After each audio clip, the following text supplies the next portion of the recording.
Olá, bom dia. Bom dia, comunidade Paz e Bem. Bom dia, comunidade da TV 247. Meu nome é Adriana, sou a Adriana de Nanã, do Ilha Chelmo Nanã, e tenho a felicidade de estar aqui mais uma manhã de quinta-feira com vocês, dialogando um pouquinho sobre a matriz africana, sobre as religiões de matriz africana, nossas tradições, fazendo uma reflexão para as questões do dia a dia, tá certo? E como todo programa, eu gosto de começar agradecendo,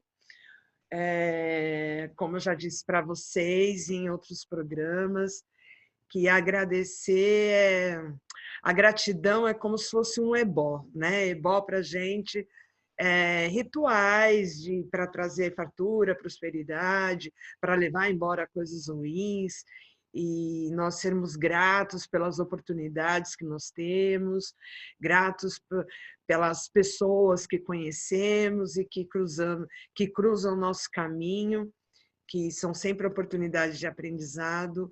Isso também é um ebó, né? A ser grato por tudo isso. E hoje eu quero agradecer a Maria Ivelise Araújo Pontes, Carlos Marques, Ana Galdino, Inês Siqueira, Marvi Samper,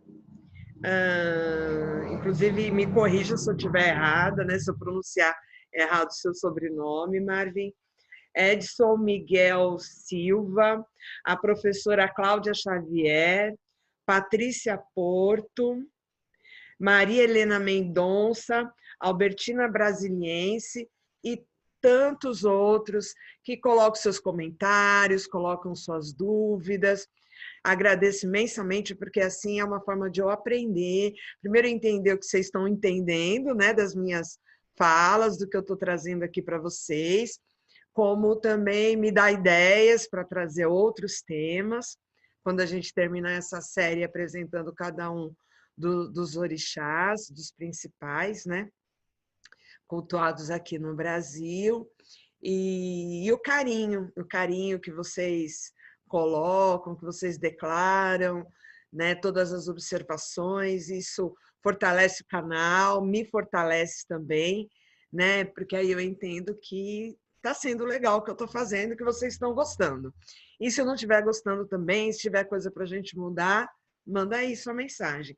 Eu sempre tenho colocado o meu e-mail de contato, muitas pessoas têm escrito, às vezes eu demoro um pouquinho para responder, mas eu sempre respondo as questões, e o pessoal tem me passado, inclusive, dicas de livro, de filme, tem sido bem legal.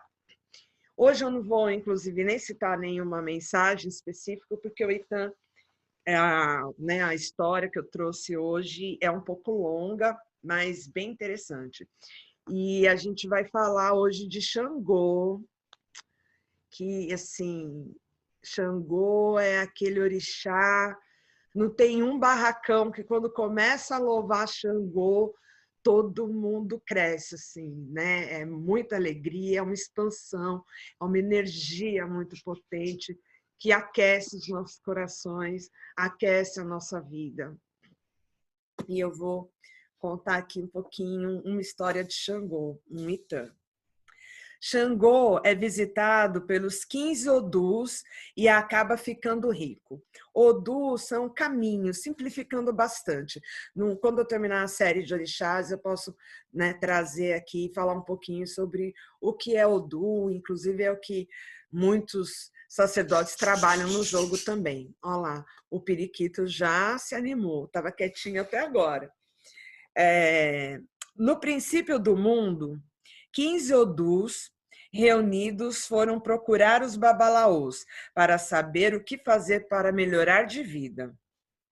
Foram todos os odus menos Xangô, que era um deles. Xangô não foi avisado por ninguém dessa reunião. Os babalaôs receitaram oferendas eficazes, mas nenhum dos consulentes fez o ebó determinado.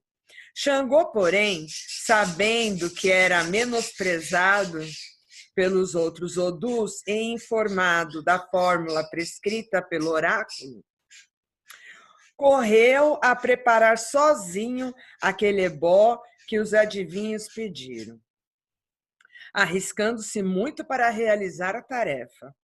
5 dias depois desse acontecido, os 15 Odus foram à casa de Olofim e Olodumare. Olodumare é Deus, né? Já falei aqui para nós, né, como a divindade maior. E novamente não avisaram Xangô da visita, porque o consideravam pobre e dele se envergonhavam. Os 15 Odus saíram satisfeitos da casa de Olofim. Então, quando já iam embora, Olofim os chamou e a cada um deu uma abóbora. Os 15 Odus, para não parecerem delicados, aceitaram os presentes e se foram. No caminho, sentiram fome e se lembraram de Xangô. Rumaram para sua casa, que era perto de onde estavam. Lá chegando, um deles cumprimentou Xangô, dizendo: Obarameji, como vais de saúde? É uma forma, né, de representar aqui, né, nesse tan, de chamar o Xangô, como um nome de um dos Odus, inclusive. O que tens aí para comer? Para mim e para meus companheiros de viagem. Todos estavam famintos, pois nada comeram na casa de Olofim. Xangô os recebeu muito cordialmente, e os 15 Odus foram logo entrando e se servindo. Enquanto eles comiam o que haviam na casa, a mulher de Xangô foi ao mercado e trouxe muitos cestos de comida. Assim, os 15 Odus comeram até se fartar. E após a refeição, deitaram-se em esteiras para a sesta, para descansar. No fim da tarde, quando foram embora, deixaram as abóboras para Xangô, em agradecimento pela boa recepção.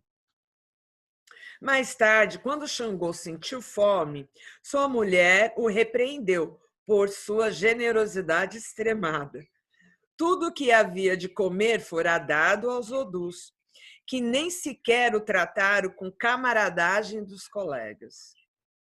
E por não ter mais o que comer, Xangô abriu uma das abóboras com a faca e descobriu que dentro havia muitas pedras preciosas.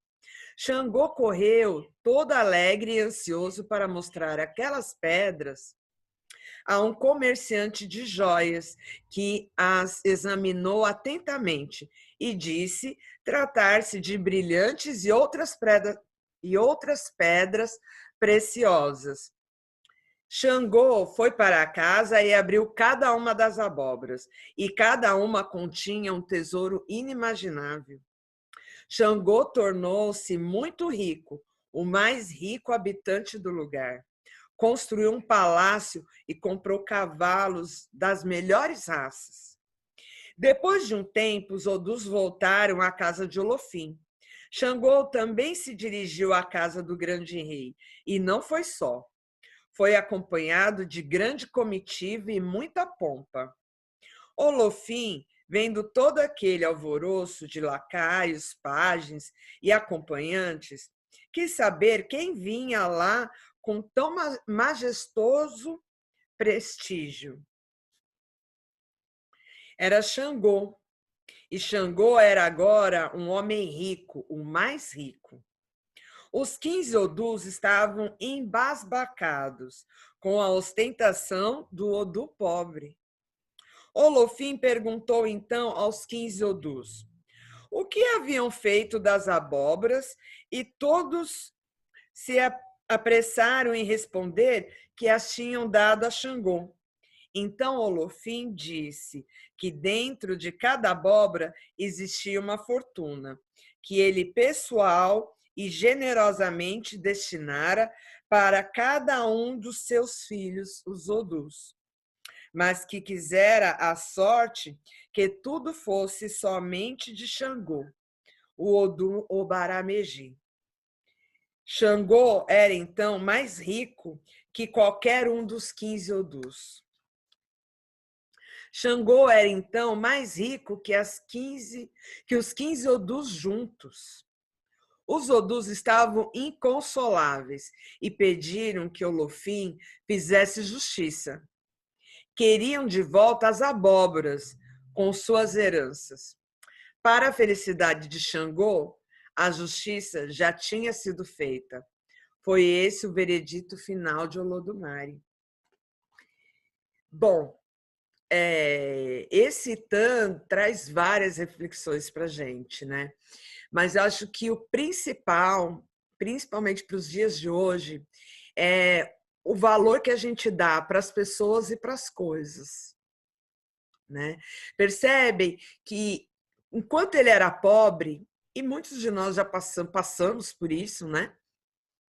Quando você não tem ou carro mais caro, ou celular mais caro, ou não tem dinheiro para frequentar determinados lugares, você não tem valor. Ou se você não está com a roupa mais cara, com a marca mais cara, a marca mais famosa, o sapato mais famoso, você não tem valor. Só tem valor aquele que tem muito dinheiro, né? E aí, esse TAM traz uma lição para a gente, que não necessariamente aquilo que a gente está vendo é o que tem maior valor. Tanto que diziam os antigos, né? Minha avó dizia que nem tudo que brilha é ouro, nem tudo que reluz é ouro. Eles desprezaram Xangô, enquanto Xangô não tinha recurso, enquanto ele era pobre. Desprezaram a abóbora, uma simples abóbora. Imagina, meu pai me dá essa abóbora. E ver que eles viram com os olhos, mas não viram com o coração, né? Ao invés de ficar feliz e grato pelo presente do pai, uma abóbora, que fosse somente uma abóbora. Mas o pai estava dando aquilo de melhor que ele tinha naquele momento. E quantas vezes a gente não passa por isso? Quantas vezes a gente passa pelas pessoas e não dá a devida atenção? Porque acredita que ela não tem um status devido ou não tem a imagem adequada. Não vou aparecer com fulano nem com Beltrano. É assim a situação da população em situação de rua. Tem várias riquezas, várias pérolas perdidas pelas ruas, que ninguém olha, ninguém vê. As pessoas passam por cima de corpos deitados nas ruas da cidade, das metrópoles, e nem vê. Acho que é um bolo de alguma coisa. Não vê a riqueza que pode estar ali prostrada na sua frente.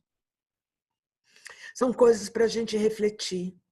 Tem várias matérias, né? Às vezes até pegadinha, que fala que tenta mostrar a invisibilidade, né, dos subalternos, onde os garis não são vistos, os varredores de rua, aquela que entrega o café, né, a copeira que traz o café na hora certa da reunião, que te serve.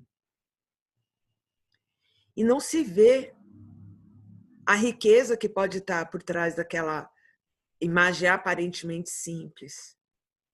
Porque a gente tem o hábito constante de desumanizar as pessoas e as relações. Quando a gente coisifica tudo, quando tudo precisa ter um valor de dinheiro,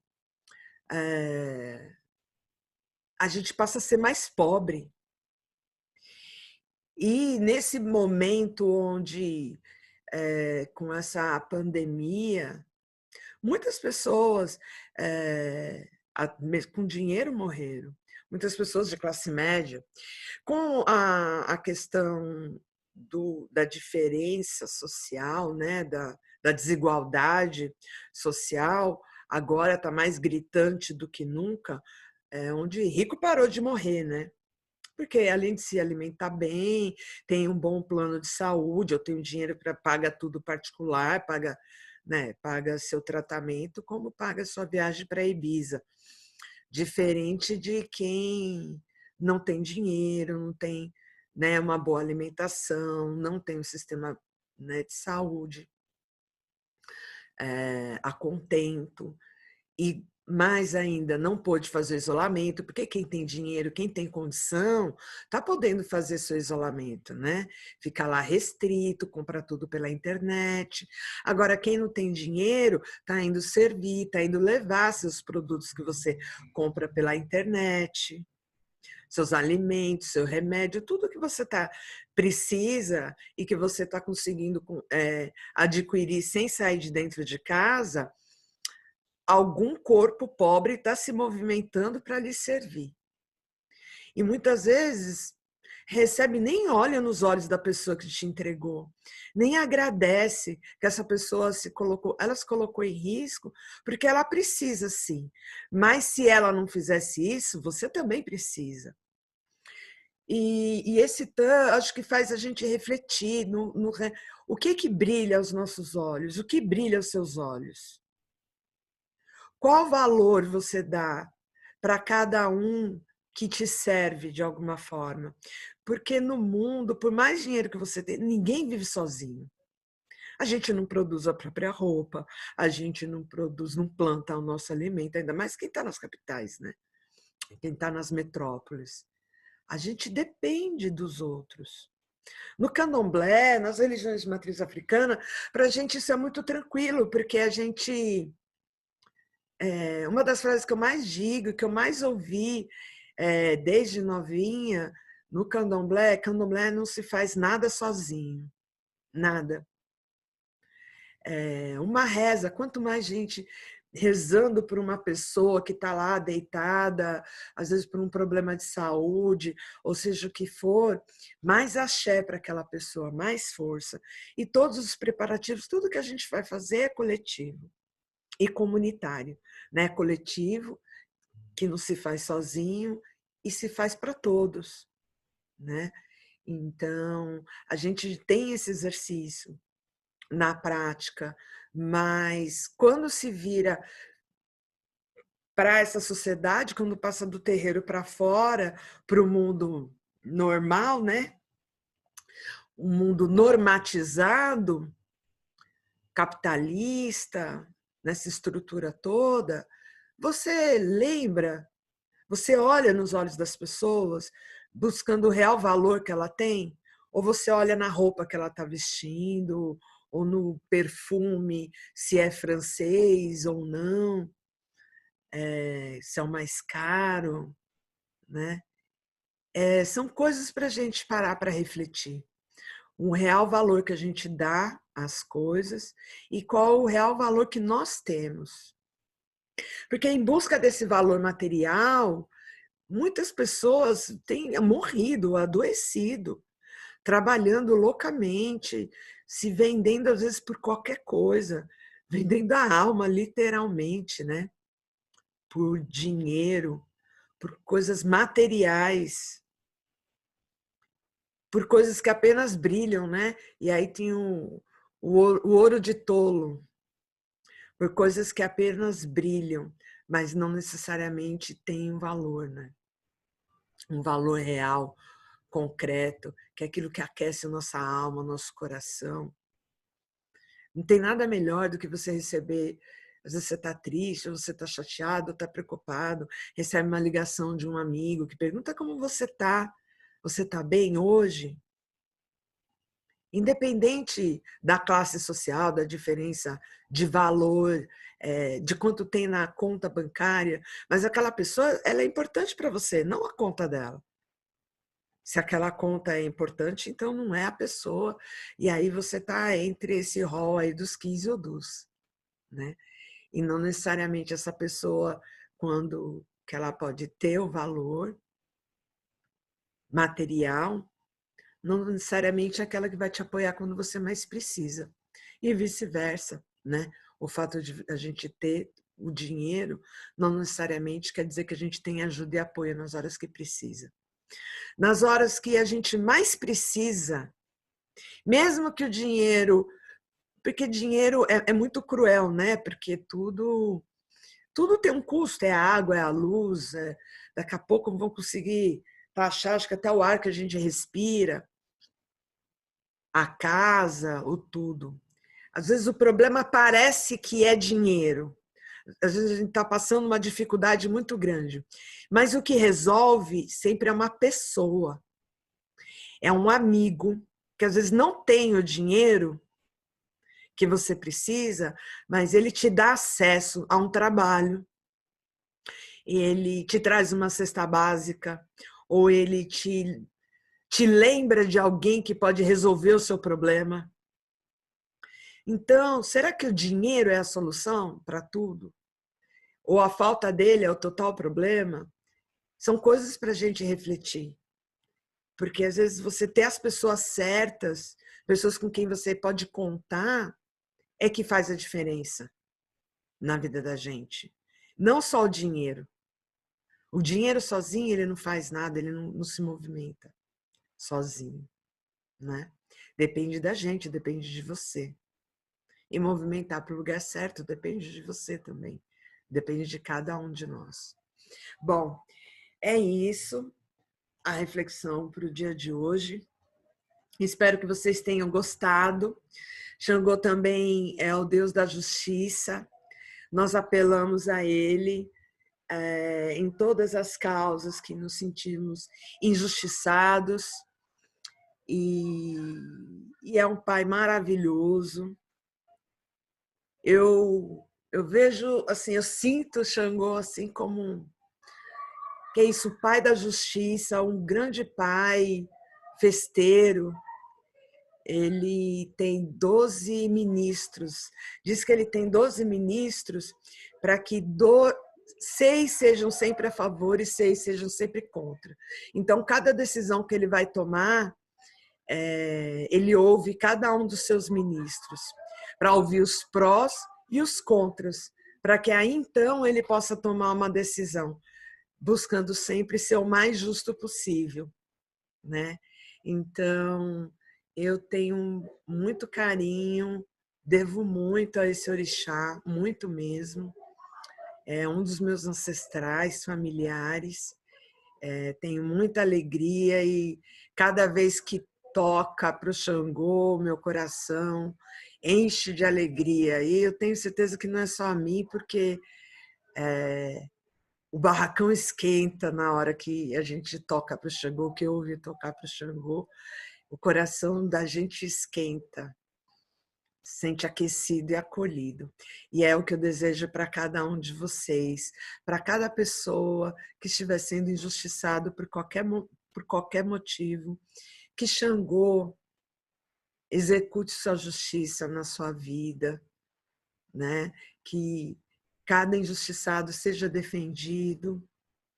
E no país que a gente está vivendo hoje, injustiças é o que não está faltando, principalmente na justiça. Por mais absurdo que seja, né? O nosso judiciário anda mais injusto do que nunca. Nesses últimos anos, anda de dar medo, né? Desde o que fizeram com o presidente Lula, a quantidade de pessoas que estão presas hoje, homens nos presídios, mulheres também, pessoas que estão presas há mais de anos sem sequer ter sido julgado. Mais injustiça do que isso, impossível. Porque depois que você está 2 anos preso, aí você é julgado e diz que você é inocente, é inocentado do que vale? Você já perdeu 2 anos da sua vida e nunca mais sua vida volta a ser o mesmo. Então não tem como ser, não há como haver justiça num sistema judiciário como o nosso. Então que Xangô olhe por nós aqui no Brasil, que interceda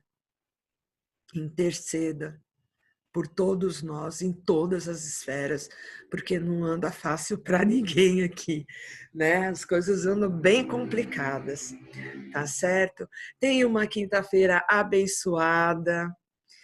Lembrando, quinta-feira é dia dos caçadores, então que Xangô nos abençoe, abençoe a cada um de vocês, mas que também Oxóssi, Iboalã, Moíne, Inhansã, que está sempre junto de Xangô, e também é uma grande guerreira e uma grande caçadora, que nos traga caça muito farta, que todos vocês tenham uma mesa repleta de amigos, amigos leais, para poder compartilhar a sua fartura, tá certo? Que pessoa nenhuma, pelo menos hoje, só por hoje, não seja injustiçada no nosso país. É o que eu desejo. Um beijo grande e até quinta-feira que vem.